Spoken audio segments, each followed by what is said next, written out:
pagi Pak Dedi. Selamat pagi Bu Agung. Bagaimana kabarnya Pak Dedi? Hari ini Bu ya, baik ya. Ya, baik ya Pak Dedi. Sebelum kita melakukan coaching sebagai awal, saya akan memberikan pertanyaan kepada Pak Dedi sebagai coach. Pertama-tama saya akan mendiskusikan tentang rubrik penilaian yang kita adakan hari ini pada coaching hari ini. Kemudian rubrik penilaian apakah sudah sesuai dengan alur Tirta atau belum? Bagaimana Pak Dedi memberikan pertanyaan berbobot kepada coach dan bagaimana coach tersebut merespon atau menanggapi pertanyaan dari coachnya. Baik, pertanyaan pertama yang saya akan tanyakan kepada Pak Dedi adalah kompetensi apakah yang Pak Dedi akan kembangkan pada kegiatan hari ini. Jadi yang pertama, kompetensi bagaimana kita mampu untuk menggali informasi daripada yang akan kita tanyakan. Jadi yang pertama adalah kompetensi profesional tentunya, dari bagaimana kita bisa menggali informasi-informasi yang disampaikan, begitu juga masalah-masalah yang akan disampaikan juga kepada kita. Baik, pertanyaan yang kedua, kompetensi mana yang lebih spesifik Pak Dedi akan observasikan seperti itu? Ya, nanti kan ini tergantung Bu ya. Jadi apa yang mungkin akan disampaikan nanti oleh rekan Tiang, nama ini Bu Nanik, ya mungkin sampai dalam kita akan menuju kepada persoalan-persoalannya. Ya, jadi bagaimana nanti yang sendiri mampu untuk memberikan solusi sesuai dengan kompetensi, sesuai dengan permasalahan yang akan disampaikan oleh Ibu Nanik. Seperti itu mungkin. Oke, demikian dulu Pak Dedi untuk pra-observasinya. Untuk kesempatan saya silakan. Oke. Selamat pagi Bu Nanik. Pagi Pak Dedi. Bagaimana kabarnya hari ini? Alhamdulillah sehat, baik. Senang sekali nih kita bisa berkumpul di sini, tentunya untuk membahas ya persoalan-persoalan yang seketika Bapak Ibu ya, Ibu tentunya ini mengajar di sekolah. Nah, pada kesempatan yang baik ini Bu Nanik, jadi saya ingin sebetulnya menanyakan ya. Jadi yang pertama adalah mungkin Bu Nanik bisa gambarkan tentang tujuan yang akan kita capai pada kali ini ya. Terkait sebelum itu mungkin Bu Nanik bisa menyampaikan persoalan dulu ya sebelum tujuan itu. Ya, baik. Jadi Pak Dedi, saya kebetulan bertugas di sekolah kejuruan Pak Dedi di SMK. Jadi saya mengajar di kelas 11 dan 12 Pak Dedi. Nah, permasalahannya mungkin munculnya itu di kelas 12, di mana untuk sekolah SMK sendiri untuk kurikulum 2013 itu kemarin turun trainingnya di kelas 11 demikian. Sehingga di kelas 12 anak-anak itu yang secara kondisi itu baru pulang dari training itu masih terbawa situasi training, situasi dunia kerja. Dan mereka artinya ada sedikit kebebasan kemarin di kelas pada waktu mereka training, mengatur waktunya sendiri, bisa artinya menuju tempat training di industri itu dengan berinteraksi lah dengan masyarakat dan juga lingkungan. Kembali ke sekolah itu merasa sedikit kebebasannya itu berkurang demikian. Dan juga ada juga anak-anak kami yang melanjutkan training lanjutan namanya atau DW, daily worker. Nah, kasus-kasus seperti ini ternyata sangat berpengaruh di pembelajaran di kelas Pak Dedi, di mana konsentrasi anak itu menjadi tidak fokus di kelas dan juga tidak aktif dalam berpartisipasi dalam pembelajaran. Ini kebetulan yang mengajar di kelas 12 kuliner 4 dan 12 kuliner 5 yang mereka kemarin trainingnya itu di industri restoran maupun hotel Pak. Jadi demikian.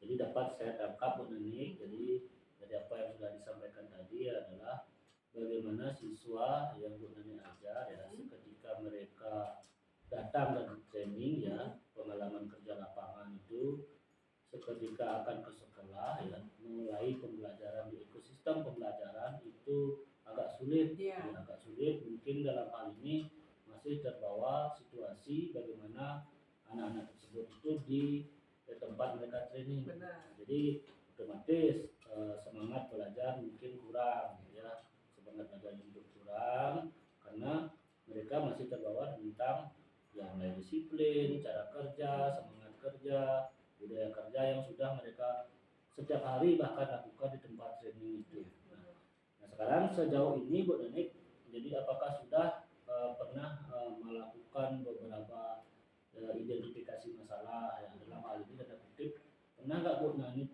yang melakukan penelitian atau analisis terhadap apa sebetulnya penyebab mereka itu selain memang terbawa situasi dari training ya, masuk ke sekolah jarang dan semangatnya sangat rendah. Nah selain itu ada nggak mungkin persoalan-persoalan khusus yang menyebabkan si anak itu dia tidak mau belajar dengan semangat, padahal kan ini sudah di kelas 12 ya, padahal sudah kelas 12 sampai sama juga dengan Diang itu adalah teknik tempat-tempat terakhir bagaimana mereka akan menambahkan diri di jenjang SMA atau SMK ya.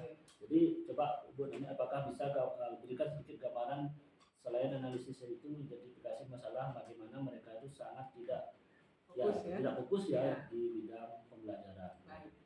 Nah, ada beberapa hal yang bisa saya identifikasi. Yang pertama itu sudah saya sebutkan tadi bahwa mereka masih terbawa situasi kerja Pak Dedi. Apalagi di tempat training kemarin mereka juga dapat uang saku Pak Dedi. Dan seketika terputus kan jadinya mereka masih terbayang-bayang uang sakunya sedikit. Jadi ada sedikit perubahan finansial lah dari mereka sendiri. Kemudian mereka juga ada yang masih melanjutkan training sehingga mereka itu konsentrasinya setelah sekolah ini saya harus kerja nih. Jadi konsentrasinya terpecahnya di sana. Kemudian mungkin juga karena pergaulan juga sih Pak Dedi. Jadi ketika mereka training mereka merasa bebas gitu. Jadi ketika kembali ke sekolah ternyata lagi dibatasi oleh disiplin-disiplin sekolah seperti itu. Demikian sih Pak Dedi. Ya, jadi dapat saya tangkap ini ya. Jadi bagaimana situasi di lapangan yang masih terbawa oleh si anak pada saat mereka ada di sekolah. Ya, yang kedua adalah bagaimana si anak itu ada beberapa individu yang masih dipakai di perusahaan, ya, sehingga mereka berstatus sebagai DW. Ya. Dan yang terakhir ya karena inilah merupakan tantangan sangat besar sekali juga sebenarnya. Jadi bagaimana SMK, jadi SMK itu kan dia orientasinya lah mencetak generasi muda yang siap kerja. Ya, yang memang siap kerja. Nah seketika mereka sudah mendapatkan pekerjaan, ya dan kutip tadi Bu Nani juga sudah sampaikan bahwa ada beberapa yang sudah diberikan honor, ya atau gaji sebagai ya tanda balasan daripada mereka melakukan aktivitas. Nah ini yang susah ya. Kenapa? Karena mereka sudah merasa mendapatkan pekerjaan, yang mendapatkan gaji yang lumayan. Padahal ya kalau kita perhatikan tujuan daripada SMK itu memang seperti tadi mendapat pekerjaan yang diingatkan harus ada ijazah dulu ya. Padahal harus mau kerja dia punya ijazah. Semestinya memang ya kalau untuk bekerja sesudah mendapatkan ijazah baru kita akan bisa melanjutkan pekerjaan. Nah itu sudah digambarkan Bu Anita. Jadi Bu sudah menggambarkan bagaimana persoalan-persoalan yang menyebabkan si anak ini semangat dan motivasi belajarnya sangat rendah. Nah, dari beberapa persoalan-persoalan itu ya, tentunya sekarang kita harus pikirkan juga bagaimana Ibu Nani mensiasati. Jadi mensiasati berusaha untuk mencarikan alternatif pemecahan masalahnya. Nah, saya juga ingin menggali informasi sebelum nanti dia akan tambahkan ya.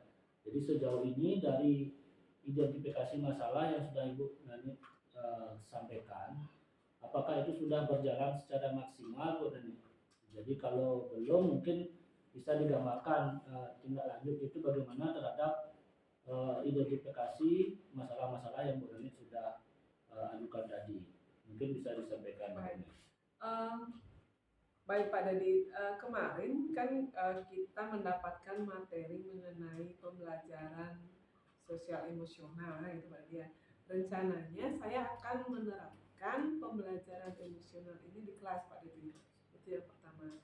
Jadi saya akan mencoba teknik stop maupun mindfulness. Jadi untuk mengumpulkan fokus mereka, mengembalikan fokus mereka agar mereka bisa aktif kembali di pembelajaran, saya akan mencoba teknik stop maupun mindfulness ini. Dan tentu saja saya tidak bisa, artinya saya akan membicarakan dengan rekan-rekan MGIP saya di bahasa Inggris. Saya akan coba sharing dengan teman-teman MGIP apakah mereka mempunyai permasalahan yang sama di pembelajaran bahasa Inggris dan juga di pembelajaran yang lain. Takutnya nanti hanya di bahasa Inggris saja yang begitu kan begitu Pak Dadi. Jadi saya akan sharing dengan rekan-rekan MGIP, kemudian berkolaborasi juga dengan mereka menerapkan teknik stop dan mindfulness ini. Mungkin teman saya yang satu MGIP bisa ikut serta dengan saya di kelas sehingga praktek untuk stop maupun mindfulness ini bisa dapat dilaksanakan dengan maksimal. Di sisi lain juga saya akan berusaha untuk melakukan pendekatan kepada anak ini melalui guru BK. Jadi guru BK di sini sangat berperan penting sekali dalam membentuk anak-anak, terutama di masa-masa mereka yang sangat-sangat labil begini. Jadi mereka masa peralihan antara siswa dan juga bekerja Pak Dadi. Jadi mereka masih labil menentukan mana yang prioritas yang harus mereka lakukan, bahwa ijazah itu sangat penting yang harus mereka dapatkan dulu baru bisa mereka mendapatkan pekerjaan yang lebih baik. Jadi kita harus memberikan pemahaman kepada anak-anak, bisa kalian bekerja tanpa ijazah tapi nanti akan kecewa pada akhirnya kan begitu dibandingkan dengan kita sudah mendapatkan ijazah. Jadi ada kolaborasi yang sangat luar biasa nanti yang akan saya lakukan antara rekan-rekan MGIP kemudian rekan-rekan dari guru BK. Demikian Pak. Oke, terima kasih Bu Nanik. Jadi dapat saya tangkap, mungkin ya, ini juga akan memberikan sebuah masukan ya, saya sendiri juga akan memberikan sebuah masukan terhadap persoalan Ibu. Jadi yang pertama adalah saya sudah sangat sepakat sekali apa yang disampaikan oleh Ibu bahwa seketika kita akan memulai sebuah pembelajaran ya tentang materi, tentunya kita harus menyanjungkan tentang sosial emosional. Sosial emosional karena sudah pasti ya. Jadi kalau kita perhatikan sekarang fenomena yang terjadi Ibu di lapangan ya, pintar itu tidak jaminan mereka itu sukses. Ya, pintar itu tidak jaminan mereka sukses. Nah, terkadang ada beberapa penelitian yang mengatakan bahwa untuk mengkategorikan manusia itu bisa sukses, ya mereka itu harus mampu mengelola tingkat sosial emosional itu adalah 60%. Jadi 40% itu adalah akademik, 60% itu adalah sosial emosional. Ya, itu sangat positif sekali. Saya juga sangat sependapat. Jadi bagaimana nanti Ibu Nanik seketika siswa itu ke sekolah di dalam pembelajaran, tentunya mungkin kita bisa tuangkan di dalam RPP ya, di rencana pelaksanaan pembelajaran itu kita tuangkan bagaimana pembelajaran yang ada sosial emosionalnya. Terus yang kedua adalah memang ada teknik stop. Ya, teknik stop itu sangat besar sekali tampaknya dalam sistem pembelajaran. Ya ibaratnya kayak center, ya kayak apa misalnya kayak AP, ya. Teknik stop itu adalah cas. Ya, jadi ketika orang itu sudah drop, semangatnya belajarnya kurang, yang mereka sudah mengantuk, ya. Setelah itu mereka misalnya tidak bersemangat lagi, kita ajak teknik stop. Teknik stop yang mungkin banyak cara ya, Bu nanti sudah tahu, mungkin buat yoga singkat, menjamkan mata dan lain sebagainya. Nah itu ibaratnya memang seperti cas HP ya teman-teman. Jadi mereka ketika drop, kita cas lagi, akhirnya mau ya lebih bersemangat lagi. Nah sebelum nanti ke MGMP, mungkin kita bisa berdayakan yang ada di sekolah ya. Contohnya kayak kita ada yang namanya MGBS ya, Musyawarah Guru Bidang Studi yang ada di sekolah. Ya saran Tiang kalau bisa itu bisa dioptimalisasikan perannya. Nanti Bu Nanik bisa saling tukar pendapat, pemikiran bagaimana nanti ke depan di dalam MGBS itu bisa mengkaji ya, mengeluarkan beberapa kajian-kajian sumber tentang permasalahan Ibu Nani yang hadapi. Terus berikutnya juga di sekolah Ibu Nani bisa menerapkan komunitas belajar. Ya, jadi komunitas belajar selain sesama bidang studi, ya sesama bidang studi bahasa Inggris, mungkin saja di bidang studi lain ada yang sama kasusnya kayak Ibu Nani hadapi. Jadi bisa kita juga sharing, bertukar pendapat, pikiran lewat komunitas-komunitas pembelajaran yang Ibu Nani bisa rancang diadakan di sekolah. Apalagi sekarang kita yang berstatus nanti sebagai guru penggerak ini kan wajib juga hukumnya. Jadi bagaimana nanti Ibu Nani dan rekan-rekan yang lain itu melakukan sebuah pembebasan praktek baik, ya tentunya dari apa yang sudah Ibu Nani lakukan itu ya berkontribusi positif terhadap kemajuan peserta didik. Saya menambahkan sedikit juga, saya juga sependapat dengan apa yang Bu sampaikan tadi, bahwa kita harus mampu menggiring siswa itu kepada tujuan mereka bersekolah. Ya ibaratnya seperti naik sepeda motor, Ibu, ya. Jadi banyak orang yang pintar, ya, senang naik sepeda motor, ya, bahkan sudah sangat pintar sekali, tapi dia SIM nggak punya. Nah, itu. Jadi SIM dia nggak punya, akhirnya itu merupakan sebagai prasyarat mereka untuk bisa naik sepeda motor. Nah, kayak inilah kasus Bu Nani ini. Mungkin banyak siswa yang tanpa sekolah pun dia sudah bisa masak, sudah bisa keterampilan lain. Tetapi tuntutan pekerjaannya apa? Tuntutan pekerjaannya adalah ketika mereka mencari pekerjaan di tempat-tempat yang khusus, ya yang ditanya pasti yang pertama adalah jasa. Ya. Jadi sekarang bagaimana tugas Ibu Nani dan rekan-rekan yang lain menyadarkan mereka. Jadi bagaimana mereka itu biar sadar, wah ternyata saya harus memiliki sebuah jasa. Jadi waktu yang tersisa ini akhirnya mereka bisa manfaatkan dan gunakan untuk pembelajaran. Nah, mungkin itu masukan tiang Bu Nani selaku yang akan memberikan saran, ya. Nah, sekarang perlu saya tambahkan sedikit. Ya, bisa Bu Nani. Jadi kalau di SMK itu kita juga dapat yang namanya sertifikat kompetensi. Ya. Jadi kalau selain ijazah kita juga dapat sertifikat kompetensi, di mana nanti itu dalam melamar pekerjaan itu sangat ditanyakan sekali gitu. Kalau jurusannya kuliner nanti dapat sertifikat kompetensinya kuliner. Kalau jurusannya adalah tentang multimedia nanti dapat sertifikat kompetensi multimedia. Jadi bayangkan kalau tidak ada sertifikat kompetensi itu jadinya industri juga mempertanyakan apa saja yang sudah kemampuan anak itu seperti apa saja gitu. Jadi ya, untuk di SMP itu yang harus menjadi tujuan anak-anak itu biar fokus gitu. Saya harus dapat ijazah dan juga sertifikat kompetensi. Demikian Pak Dedi. Terima kasih Bu Nani. Jadi sangat tepat sekali ya. Jadi memang itulah sebetulnya acuannya bagaimana kita itu mampu lewat pendidikan, ya tentunya lewat pendidikan itu memperbaiki situasi keluarga. Ya karena sebetulnya kan pendidikan itu adalah bagaimana nanti seorang yang kita didik itu bisa memperbaiki tanda kutip nasib keluarganya yang dulunya mungkin bekerja sebagai petani, ya sekarang bersekolah di SMK, ya dengan harapan mereka bisa lebih baik ya itu. Nah, jadi seperti itu Bu Nani. Jadi semoga nanti ya. Nah, untuk selanjutnya kapan rencana Ibu ini akan menerapkan hasil diskusi kita ini kepada peserta didik, ya. Jadi waktunya sebagai hasil daripada tanggung jawab Bu Nani dari apa yang sudah kita diskusikan tadi, rencananya kapan ini untuk diterapkan kepada peserta didik. Kebetulan sih saat ini kita sedang jeda Pak Dedi, jadi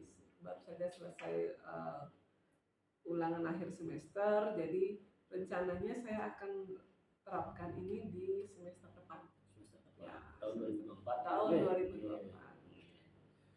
Ya, jadi sesudah itu, nah dari apa yang sudah kita bahas tadi Bu Nani, ya saya juga ingin merefleksi ya apa yang kita bahas tadi ini. Nah sejauh ini dari apa yang sudah saya sampaikan, Bu Nani juga sudah sampaikan, kita sudah membuat sebuah kesepakatan ya sebagai tindak lanjut daripada persoalan Ibu Nani. Nah, jadi bagaimana perasaan Ibu Nani terkait tentang sesi diskusi yang sudah kita lakukan ini, Bu? Jadi sesi diskusi kali ini saya merasa lega ya.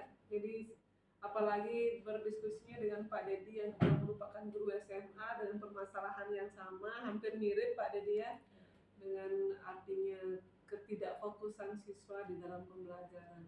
Jadi dengan ngobrol kita sudah ternyata bisa menemukan solusi nih Pak Dedi yang akan saya terapkan, dan juga saya juga sudah punya bayangan kapan akan kita laksanakan dan juga dengan siapa saja nanti saya akan berkolaborasi. Tentu saja pembicaraan kali ini sangat bermanfaat buat saya. Terima kasih Pak Dedi. Ya, jadi kesimpulannya Ibu, jadi ketika kita ada persoalan, permasalahan, coaching itu ternyata sebagai alternatif baik ya untuk mengenali persoalan dan tentunya mencari alternatif terhadap persoalan yang kita sudah bahas. Oke, terima kasih Bu Nani. Jadi itu kiranya yang sudah kita bahas tadi. Untuk sekarang saya akan berikan kembali waktunya kepada observer Bu Agung. Baik, terima kasih, luar biasa sekali ya proses perbincangannya Pak Dedi dengan Bu Nani. Pak Dedi juga sudah memberikan pertanyaan yang sudah sesuai dengan alur cerita, kemudian Bu Nani juga sudah mengutarakan permasalahannya. Mudah-mudahan dengan sesi hari ini bisa menemukan permasalahan, bisa memecahkan permasalahan berikutnya. Baik.